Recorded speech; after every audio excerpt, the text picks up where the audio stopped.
Engaging with the public is a core part of the mission at the South Florida Water Management District.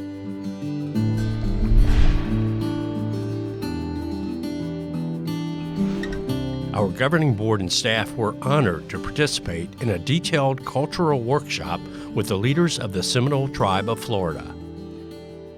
The South Florida Water Management District board members, executive director, and key staff spent the day at the tribe's Atathiki Museum on the Big Cypress Seminole Indian Reservation.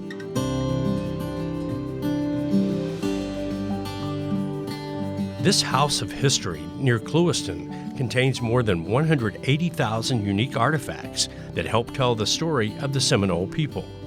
Governing board members gleaned valuable information during a variety of presentations with mindfulness of the tribe as important stewards and stakeholders in the agency's water management and resource protection efforts.